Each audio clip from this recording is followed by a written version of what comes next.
bir zum to'xta.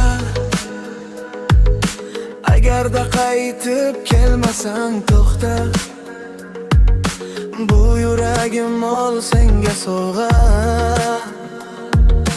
Uni menga umuman keragi yo'q.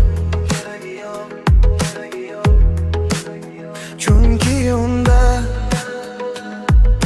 yashamoqda yolg'on va'dalar.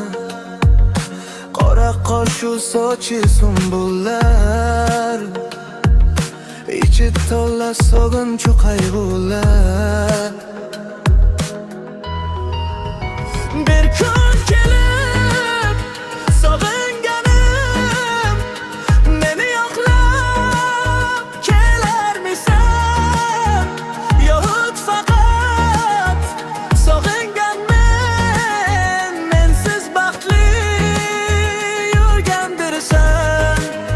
Bir kun kelib sog'inganim, meni yo'qlab kelarmisan? Yo'q, faqat sog'inganman, mensiz baxtli yurgandirsan. Bir zum to'xta, qaysi yo'l bilan ketmoqdasan? Meni kimlarga ait alishmoqdasan? Nahotki yuragingda endi ben emas, meni esa yuragim sensiz yashay olmas. Daraxtlardan to'kilib bo'lgan xazonlar, barglarga burkanib yotar biz o'tirgan o'rindiqlar. Ularning tagida sog'inchu azoblar, nobud bo'lib bo'lgan tuyg'ular.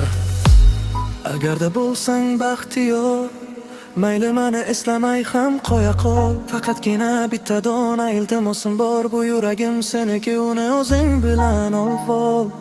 Va doim masra u seni deb uradi yil, oy, hafta, kun va har bir daqiqa.